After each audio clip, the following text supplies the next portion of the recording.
is BTV, your home for memorable We had some light rain today from Francine, and over the next couple of days, we still have the chance of some showers and storms as the remnants of Francine linger over the southeast, along with an additional coastal low that could be developing. All those details coming up. Now at 10, high school students getting a head start on their future. How Savannah River Nuclear Solutions is making that possible. Also ahead, new developments possibly coming to Columbia County, what the future could hold for property near Patriots Park. And a cybersecurity summit at the Cyber Center, how experts are preparing for the world of artificial intelligence. As your news at 10 starts now. Live from Television Park, this is WJBF News Channel 6 at 10 on MeTV. Good evening, everyone. I'm Jenny Montgomery. Thank you so much for joining us. Coverage you can count on begins with a big night for high school students in our area as Savannah River Nuclear Solutions hosted its annual CSRA College Night. This year brought a change of venue. Isabella Moody was there. CSRA College Night is where local high school students are able to get a head start into their future. I'm very grateful to, network and learn more about different colleges and what they offer. High school students could talk to more than 100 colleges and tech schools featuring a number of different career paths. I came here to look at all the options because it's more out there than what we think. We can come down, see just about every single college that you can even think about, and just kind of get a feel. Students told me they are grateful to have this opportunity so close to them. Usually, when we want to do this, we'll have to travel far away. But it's glad that it's here, right here in Augusta, and I'm glad that my school is supporting it. Some people don't have the resources to take them all over Georgia to visit colleges. For some students, this was their first step toward their possible future. I ain't never looked at no college until today, so it's really a good thing for them to come down here. SRNS also gave out 15 $1,000 scholarships to seniors at the event to help continue to support the students and help them grow. This is important because they are our future. They are our next step. Organizers hope College Night helps students feel prepared for their next steps.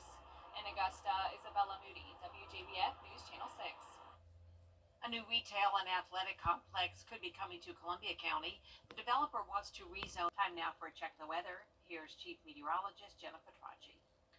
Well, Jenny, we did have some light rain today, but all of it very, very light. Definitely no heavy downpours, no thunderstorms. Overall, not a bad Thursday for us. Live Viper 6 radar not showing any rain at the moment. All those showers have moved out and dissipated. And right now, we're left with dry conditions as we take a look at our Terry Lambert Hyundai Skyview cam at the Amentum Center in Aiken. You can see here as we zoom out, there is still a lot of rain across Alabama, most of Georgia and South Carolina dry. Another batch of showers, though, off the coast. This is going to be a developing low that we'll be watching closely over the weekend. But in the meantime, we're still having all eyes on Francine. Post-tropical cyclone now, winds at just 25 miles per hour, but you can still see all of that rain around the Tennessee and Mississippi Valley and dry air to the south of it. So that's why all the rain that we're seeing here in town is very light. The dry air is really limiting how much heavy rain will fall. Today, we only had 0.03 inches of rain at Augusta Busch Field. Cooler temperatures once again started out in the low 60s, climbed to a high of 80 this afternoon. And right now, we're sitting in the low 70s. 71 in Thompson, 72 in Augusta. Bamberg, you're at 74 degrees. Wrightsville at 72. 70 in Edgefield and 71 in Waynesboro. The winds are under 10 miles per hour, but the gusts are still up to around 15. 11 in Aiken right now, 15 in Edgefield, 14 in Evans, and even 18-mile-per-hour gusts in Lincolnton. So mostly cloudy for your Friday morning, but it will be dry. Temperatures starting out in the upper 60s, so a bit of a warmer morning due to the cloud cover. And we'll continue to see those low 80s over the next several days to come, and possible Friday night rain and scattered showers over the weekend. All of those details coming up, but back to you, Jenny. All right, Jenna, thank you. The city of Aiken announcing that a Georgia House subcommittee meeting this morning at the Georgia Cyber Center to discuss cybersecurity. Bria Smith breaks down key points from the panel discussion. Artificial intelligence impacts every life, every day. And we need to understand how to protect our citizens from nefarious actors, but also enable them and enable businesses to utilize the technology. Obviously, we had insights across national boundaries, Canada,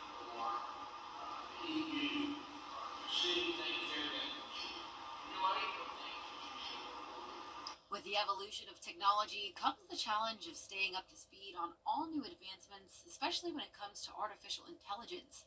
That's the goal of the House Technology and Infrastructure Innovation Subcommittee on Artificial Intelligence. It's so difficult to maintain a pace that's fast enough to stay ahead of the development in artificial intelligence.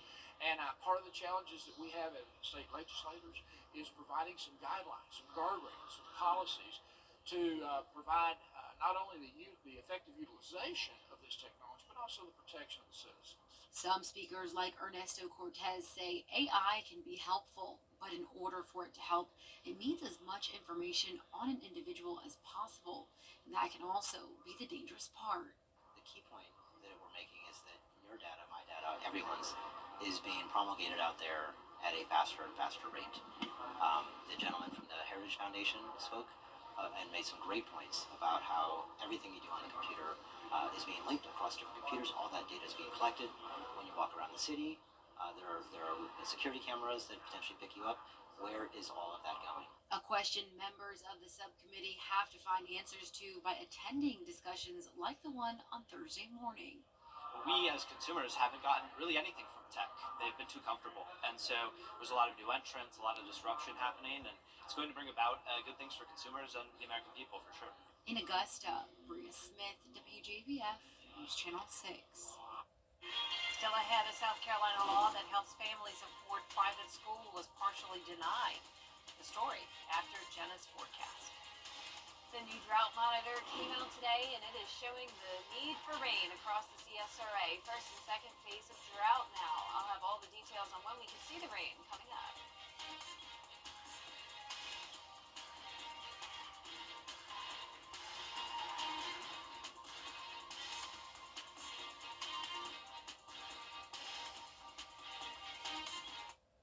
September 16th will be the finest in men's clothing. And all Now, your most accurate forecast with WJBF Live 5/6. Welcome back. Definitely not a lot of measurable rain for us today. Really just trace amounts in our South Carolina counties, around a quarter of an inch further west, and around a half an inch in Sparta. That's about the most amount of rain we got today. Just to the west of us, though, that's where a lot of rain fell. So higher amounts in western Georgia, especially southwestern Georgia. But for us, we had enough dry air in place to really limit the amount of heavy rain we saw today. It was mostly just drizzle and that very light shower activity. So it is very dry outside now as we take a look at our Terry Lambert Hyundai Skyview cam. Just still cloudy and temperatures in the low 70s. Dew point of 67. Winds are calm at the moment. Upper 60s through mid 70s. 69 in Washington, 72 in Sandersville, Sylvania at 73. 75 in Allendale. There's post-tropical cyclone Francine with a stalled frontal boundary that's formed. So we have a lot of moisture across the southeast due to Francine, this front, and also that coastal low that we'll be watching, which could bring us additional rain chances starting Sunday and continuing into next week. So that's what we'll be watching for the chance of rain. And notice that coastal low could take two different tracks here. So there's two different potential outcomes of how much rain we'll be seeing. Now, if it moves further towards the north, that'll be less rain for us. If it moves further towards the south, that means some heavier rain for the CSRA. So as of now, keeping those rain chances around 40 to 50%. Any rain that we do get will be very beneficial and help with that drought that we're seeing. Now, the bad side of that is that it could become an issue for some of the football games tomorrow. So around kickoff for Game Night Live, South Aiken versus Barnwell, there is the chance of rain and storms. Temperatures in the mid to upper 70s, and there is that possibility of rain throughout the duration of the game. So you'll see it here on our feature cast. Tomorrow at 8 a.m., though, it will be dry. You can see all the rain to our west and off the coast here. So we're kind of in the middle of things, and that's what makes it tricky to forecast. As we go through time here, it's definitely certain that there will be rain to the west of us.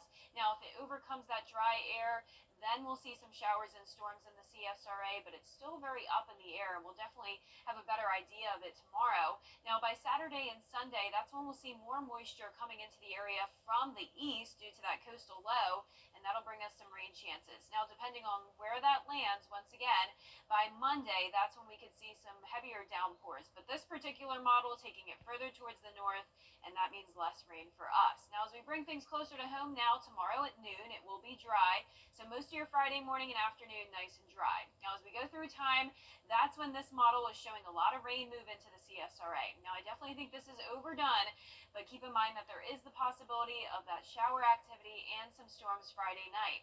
Now Saturday's activity will be a lot more scattered. So scattered showers, possibly a few rumbles of thunder and lightning there, but not a complete washout for your day. I want to show you this other model though for Friday 8 p.m. Notice a completely different scenario here with absolutely no rain in the CSRA. So definitely a changing forecast, and we'll keep you posted on that as we go through time tomorrow. Upper 60s tonight, a warmer night due to the cloud cover. Highs tomorrow in the upper 70s to low 80s, similar to today. And that 10-day forecast really not showing the temperatures changing too much. We'll have the low 80s even into next week as well. Rain chances go down to 30% by next Tuesday. So our highest rain chances will be now through the weekend. But once again, all of this rain is good news. We could definitely use some. Absolutely. All right. Thank you so much, Jenna. The South Carolina Supreme Court struck down part of a law that helps some families. It's almost NASCAR Championship weekend. How fans and drivers are preparing at the Phoenix Raceway. Coverage you can count on continues.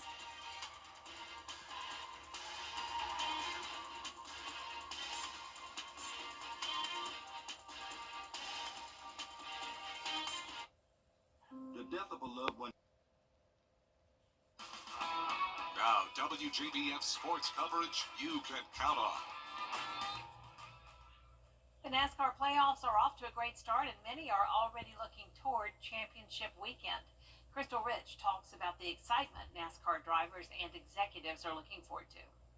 The NASCAR playoffs have already begun, and it will all culminate in championship weekend that'll take place right here at the Phoenix Raceway. The 3-day Ford Championship race weekend ends with 4 drivers putting it all on the line for the ultimate title in the NASCAR Cup Series Championship. But first, let's go! NASCAR executives and drivers gathered at the Phoenix Raceway for the 2024 NASCAR Championship Ignition Luncheon to build excitement for the thrills to come during championship weekend, while showing off the track's state-of-the-art facilities. It's a kickoff to what's happening coming up here in November.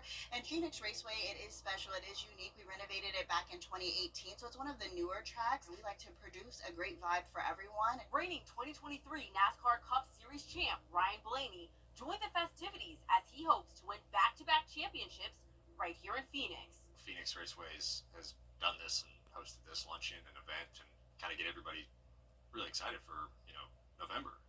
Because it is a big deal, and the work they've done with their facilities. Every time I come through the tunnel now, you're never going to forget what we did. Being on the same track that will host the Craftsman Truck Series Playoff Championship was all too surreal for 22-year-old Raja Karuth, who made the truck playoffs for the first time. Being able to really see a tangible thing that we've been building towards all year, and that's to be here for racing for a championship. So I'm really excited. I think for the next races ahead of us to just kind of punch our ticket and really be in a chance to achieve greatness. The drivers in attendance were gassed up talking about their seasons on different panels, and NASCAR even celebrated the 20th anniversary of their Drive for Diversity program. But what the sport is really looking forward to is celebrating championship weekend on this track November 8th through 10th. September 16th and 17th, the finest in men's clothing. And last but not least, a program in Albany, New York, is hoping to help families whose loved ones may wander off locate them. It's called Project Lifesaver, and for one mother of 2 children on the spectrum, it gives her peace of mind. Trishna Begum has more. Busy mom of 2, Laura Franz, has a lot going on in her day. You can see it on the walls of her office, from her day job to raising 2 beautiful boys. But one of our concerns that we had been struggling with from when they were first born was elopement. They would often leave the house. Both Jack and Charlie were diagnosed with autism from a very early age. It happened once when we had been on vacation on the Cape, where Jack had left the house and walked down to the beach by himself, crossing some major roads. Luckily, he was found safe, but that event more than a decade ago had Laura acting immediately. Yeah, Jack and Charlie were the first Project Lifesaver clients in Albany County. a simple program that uses a bracelet with a radio frequency designed to locate people who are prone to wandering, from young children to seniors facing cognitive issues. So it basically makes rescues as opposed to recoveries. The recent local rescues, well documented, taking place in minutes as opposed to hours or days. We get a call that, hey, John Q. Public wandered off, we can't find him. He's on the Lifesaver Project. We can go in the database, pull his RF, our cars show up with the antennas and the directional finders, and we go right to him. Project Lifesaver has grown over the years with surrounding counties that have joined in. Thankfully, Laura hasn't had to call on the program after her son's incident at the beach. But now, as they navigate the world as teenage boys, it's providing another level of comfort. And that's really what this is about for us. It helps provide another layer of safety for them as we teach them how to navigate the world. Yep, we hear too many reports of people, especially seniors, who wandered off. Yeah, I see why it's called Project Lifesaver. I mean, that's the perfect name for it. Really. Our 10-day forecast showing the chance of rain tomorrow through the weekend. We're also going to have the cooler temperatures with those highs only in the low 80s. However, notice the low temperatures are a bit warmer than they were over the past couple of weeks. We're back into the upper 60s because of the cloud cover overnight. Next week, the rain chances go down to around 20 to 30%. Temperatures still staying around the same, anywhere from around 80 to 84 degrees over the next 10 days to come. And that is all the time we have for now. Thank you for joining us. The news continues at the top of the hour on WJBF News Channel 6 at 11. And Hogan's Heroes is next here on BTV.